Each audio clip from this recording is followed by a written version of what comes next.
What we're talking about is how do we change the cultural expectations around us? 100 years it's taken us to get from one of these to the other, right? And yet the expectation now is that this simply isn't enough, right? We need more. It needs to be clear. Why do we have so much stinking salt going down in our parking lots and on our sidewalks? Because it's become a cultural expectation. We work with a large grocery store chain in our market. They would tell us that the tracking of salt would go all the way to the back of their grocery stores on the shopping carts. Those are property damages as it relates to a necessity of our business. But if we could solve those, it's not so much about how much ton they saved or that piece. It's the many thousands and I imagine millions of dollars for this customer in terms of the services that they have inside. The carpets for many of our commercial office places, they have to get replaced. What is salt in that scenario doing to their property more than it is just what the parking lot's experiencing? So it was eye-opening to hear that. It allowed us to speak to other future clients and customers about, this is just bigger than just the parking lot. One of our employees dumped a 50-pound bag of sodium chloride on this entire 418-foot-long boardwalk when all he needed was 22.5 cups. What I realize is what we bump up against is that habitual behavior and the lack of knowledge. And so it's being able to educate property owners, the employees, and being able to create a new behavior. Education is key. Okay. And the education needs to also include the benefit. Liquid de-icing is one of the only green programs that you can actually make money on.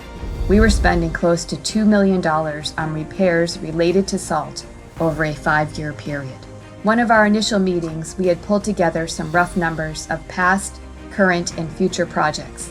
These projects were having premature failures, so we were having to redirect funds in lieu of other projects. This really painted a picture for the need to look at a more comprehensive salt mitigation strategy.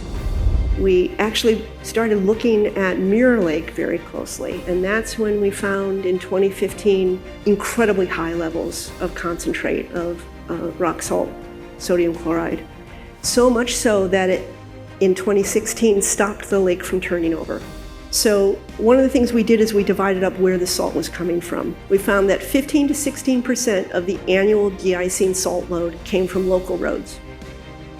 33 to 35% from state roads. Not high, there's only one state road going through there, right?